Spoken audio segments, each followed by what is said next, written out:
digamos, el reconocimiento a Graciela Domínguez, ya nos habla de que se está sentando un precedente de alejamiento del rochismo. Y Imelda, quien va a ser la próxima candidata a gobernadora del estado, tampoco es rochista. Entonces no creo que debamos caer en el pesimismo absoluto de decir, bueno, los criminales gobiernan y no hay más que Rocha. O sea, no estamos hablando de cualquier entidad. Yo creo que Sinaloa es rescatable. Viri, dando cátedra, le dio al clavo en todo. Alito Moreno ya se parece a Cantinflas. Bien, ¿qué es lo que te dice lo que ha pasado después de estos 112 días, como dice? Bueno, creo que el tablero ha cambiado bastante, sobre todo a partir de la decisión que toma Rocha Moya, que yo sí creo que la toma de manera unilateral, este error de cálculo, en donde él decide volver a la gobernatura por sí solo. Me parece que eso fue una bofetada, primero, hacia el movimiento de la Cuarta Transformación, segundo, hacia la propia presidenta Sheinbaum, que de cierto modo le había facilitado, digamos, el que él dejara su puesto y el que hubiera investigaciones que, bueno, sabíamos que iban en curso, pero no sabíamos si iban avanzando o no. Eran investigaciones que, pues, a todas luces se percibían más bien congeladas en contra del gobernador.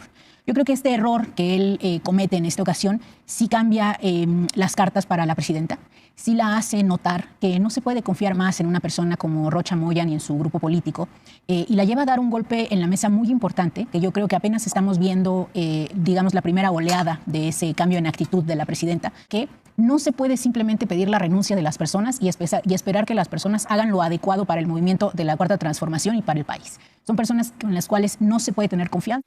¿Golpe sobre la mesa el que dio la presidenta? No, claro que sí. Definitivamente es un golpe sobre la mesa, pero me lleva a otro punto. Si nosotros eliminamos el contexto y vemos solo en términos legales, pues Rocha Moya hizo lo que establecía la ley. Exactamente la razón por la que comete el error político es por miedo. Es por miedo y por una percepción de debilidad de la presidenta. Percepción de que la presidenta iba a aguantar este desafío. Viene de que había aguantado días antes la carta inaudita de Andy López Beltrán. Porque es error tras error, ¿no? Veníamos de lo de Andrés Manuel López Beltrán, pasó lo de Rocha, y esta semana... ¿Error o desafío? No entiendo. Pues, errores de la 4T, déjame ponerlo así, o sea, de gente impresentable. O sea, la carta de Andrés Manuel López Beltrán es impresentable, como es impresentable lo que hizo Rocha Moya. No sabemos si le va a costar esto a Morena. Yo veo en las encuestas en Sinaloa, insisto, que puede volver a ganar Morena. Claro. No, y el mitin de los actos. A ver, el corazón del problema actual, que yace al centro de todos los dilemas que enfrenta Morena y la presidenta, es el discurso de soberanía. Porque el discurso de soberanía ha sido interpretado como un paraguas para proteger y para crear impunidad hacia los miembros del partido. Es un discurso que, en corto, lo que dice es: no vamos a permitir que Estados Unidos nos diga quiénes son o no son criminales en México, y sobre todo que lo haga sin antes haber tenido un diálogo con nosotros, sin antes habernos presentado pruebas que nosotros consideremos fehacibles. Ese discurso de soberanía, yo creo que nadie estaría en contra de él, estrictamente hablando. Es decir, nadie quiere que el Poder Judicial esté en manos de Donald Trump. Nadie cree en Donald Trump como una persona que está buscando justicia, y todos hemos observado con nuestros propios ojos a Donald Trump influir en las elecciones de todos los países latinoamericanos que han tenido elecciones en los últimos 2 años. Entonces, el problema de ese discurso es cuando se interpreta como el paraguas. Y para hacer una distinción entre lo que es soberanía y lo que es impunidad, la presidenta sí tiene que en este momento demostrar que una cosa es el respeto a la soberanía y otra cosa es el uso de las instituciones domésticas para la persecución de los criminales. Es decir, la presidenta debe plantear con claridad: nosotros no vamos a ir en contra de miembros del partido o de criminales domésticos porque nos diga Trump, pero sí lo vamos a hacer porque está en nuestros intereses. Esa división que no se ha planteado hasta el momento, creo que fue lo que confundió a Rocha Moya. Porque Rocha Moya, en efecto, escuchó el discurso de la soberanía, se sintió interpelado, se sintió protegido y sintió que en pos de la unidad él podía tomar, pues, incluso esta decisión de volver a ser gobernador. ¿Por qué no? Tú escuchas a la presidenta diciendo pues que no se han presentado pruebas, y él lo interpreta adecuadamente como: pues claro, no hay pruebas en mi contra, puedo continuar siendo gobernador. Ahora, ¿qué es lo que se requiere para que este discurso de soberanía no se malinterprete? Sí se requiere que Claudia Sheinbaum dé un golpe en la mesa. Eso esperemos que suceda pronto. Yo creo que va a suceder, porque además, si no sucede, y aquí hay un concepto muy importante en la economía que se llama selección adversa. Si no sucede, Morena va a caer en un problema de selección adversa. Es decir, los incentivos del partido van a ser tales que, primero, los políticos que están en Morena van a sentir que pueden cometer actos ilegales porque no pasa nada. Segundo, los partidos, los candidatos que quieran cometer actos ilegales van a gravitar hacia Morena porque van a sentir que ahí no pasa nada. Y tercero, y creo que esto es lo más grave, como sí se están empleando los mecanismos judiciales en contra de la oposición, pues a la oposición entonces solamente van a llegar los buenos. Porque si tú tienes cola que te pisen, ya no vas a querer ser candidato de la oposición, por el simple hecho de que ahí sí vas a terminar en Almoloya. También se lava las manos. No es... La presidenta no está al margen de esto. Una cosa es la política de contención que señala Leopoldo, pero otra es tratar de voltear o tratar de no tocar o de lavarse las manos cuando no puede lavarse las manos. Si tú ves un gobierno que no mete las manos y no hace nada para atacar el tema de la protección política al crimen organizado, pues sí empiezas a sospechar que a lo mejor hay algo en eso que dice Trump. Como dice Viridiana, yo no quiero que la justicia mexicana la administre Donald Trump. O sea, yo desde luego que no quiero que eso ocurra. Claro. Pero si yo veo que tampoco en mi país pasa nada, pues me quedo con una frustración enorme. Hasta que al final efectivamente se encontró una candidata sustituta que no es cercana a Rocha. Sí es cercana. No es cercana a Rocha. Tú dices Y de hecho, candidata Era su o némesis dices local. gobernadora. No, yo digo la sustituta. Imelda no. Castro era la némesis. Es que está hablando de la gobernadora. Graciela. Está hablando de No, Graciela. pero Es la sustituta interina. para Graciela empezar, Méndez, pero no no es. era- Pero, Interina, creo que es. pero en fin, en todo caso, ninguna de las dos mujeres, ni la que se quedó, ni la que va a ser la candidata, bueno, la coordinadora del movimiento, Ajá. ninguna de las dos son personas muy cercanas a Rocha. Esto es lo que a mí me dicen de Sinaloa. Y esto te lleva a una paradoja. Es mucho poder. Es mucho poder concentrado, pero poco ejercido. Claro, no es una paradoja, es mal análisis. Se piensa que Morena tiene un control absoluto del poder de manera vertical y que la presidenta es la presidenta más poderosa que ha existido en la historia de este país. Y en ciertos ámbitos Sheinbaum lo es. Pero a pesar de ello y a pesar del gran poder que en efecto la presidenta ha concentrado, la realidad es que el partido en el poder no opera como una empresa vertical en donde se toman decisiones que se acatan en todas las facciones locales del partido. Por el contrario, lo que vimos en Sinaloa no me parece que es una excepción, es más bien la forma en la que funciona el partido. Morena es una especie de franquicia, con una marca, digamos, muy potente, muy poderosa, que es la Cuarta Transformación, López Obrador, y bueno, la carrera política del expresidente López Obrador.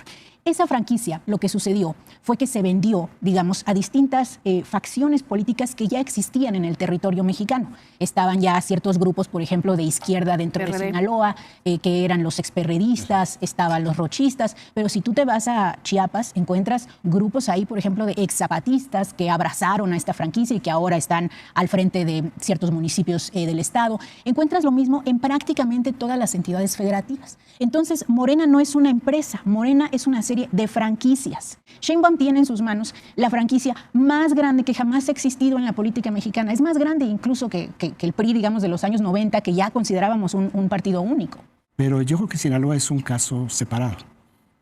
Yo no metería a la 4T, yo no metería el asunto político, porque creo que lo que pasa en Sinaloa va mucho más allá de un partido y de la política. Sinaloa ha sido y está gobernado por los criminales.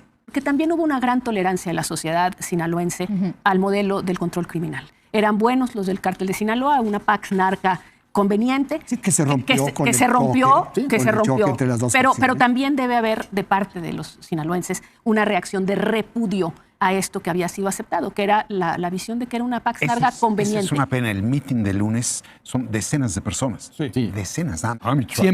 Si empiezan a salir incendios por acá, por allá, etcétera, pues sí se da. No hay la ningún sensación. estado en este momento como Sinaloa. Estoy de acuerdo con Ningún estado. Estoy de acuerdo. Estoy completamente de A acuerdo.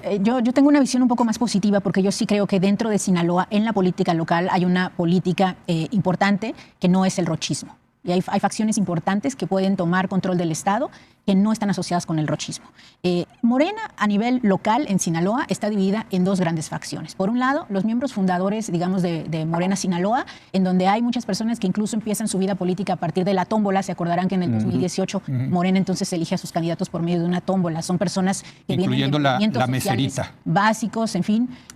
A mí no me gusta llamarla así porque de hecho esa meserita la llama así. La llamó Rocha Moya así, perdón. Era yo una de manera activista despectiva. importante. No, sí, pero fue y Rocha segundo- Moya la que les sí, dijo la tremendo, miserita. muy grave error. Y segundo está la parte del ex-PRD, que gravita cuando se funda Morena hacia mantenerse, digamos, en las filas de la izquierda, pero dentro del nuevo partido.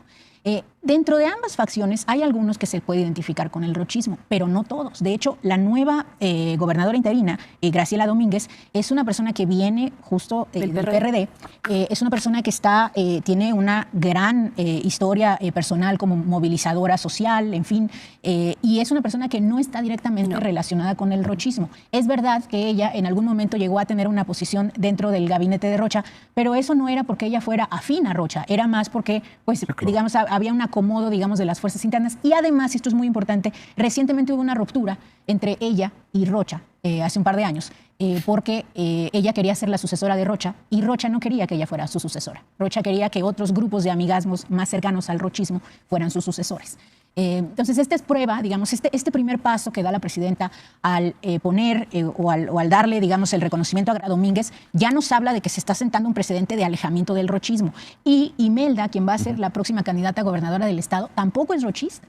Entonces, no creo que debamos caer en el pesimismo absoluto de decir, bueno, los criminales gobiernan y no hay más que Rocha. No, claro que no. Hay una clase política de verdad fuerte, dura, hay un periodismo además extraordinario dentro del Estado.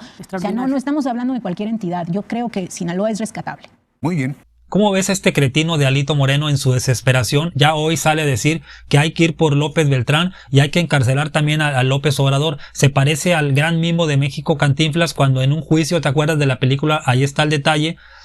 Estaba como testigo y en todas sus tonterías que estaba diciendo el gran mimo Cantinflas dijo que había que condenar a muerte al juez, al jurado y a todo el mundo. O sea, enredando todas las cosas. Así le está haciendo Alito Moreno. Está yéndose con López Obrador. ¿Qué tiene que ver con él? O sea, la diferencia es que Cantinflas era un gran comediante con talento y este es un cretino, un delincuente que no puede probar su riqueza. Viri le dio al clavo. Sinaloa puede ser rescatada. Y Imelda Castro es una mujer que fundó el PRD en el 89 y en el 17 renuncia y se pasa a Morena. Va a gobernar una mujer que no ha estado en el PAN ni en el PRI y poco a poco se va a ver eso, como se va a ver en Baja California con Julieta Ramírez o Andrea Chávez en Chihuahua. Gente fresca, oradorista del movimiento de Morena. Morena es demasiado grande, Claudia Sheinbaum es muy poderosa, es obvio, como lo dije en otros videos, que va a haber pelos en la sopa en algunas esquinas, en algunos puntos del movimiento. Es enorme y no puede responsabilizarse Claudia por todo, pero sí dio un golpe en la mesa pidiendo que Rocha Moya pidiera licencia esta vez. Pero la diferencia entre Morena y el PAN y el PRI es que nosotros sí pedimos licencias a Insunza, a Rocha Moya. Pero el PAN y el PRI no piden que sus gobernantes, que sus políticos corruptos pidan licencia. Es más, dicen no están solo a Rufo Apel y a Alito Moreno lo arropan, lo defienden, la oposición y los medios de comunicación como si fuera un perseguido político, como a Cabeza de Vaca, por ejemplo. Entonces, en una cosa sí tiene razón Raimundo, en que Sinaloa siempre ha sido gobernado por el crimen organizado y manchando también a Rocha Moya, pero concediéndole que esto viene de décadas atrás. Dime qué piensas.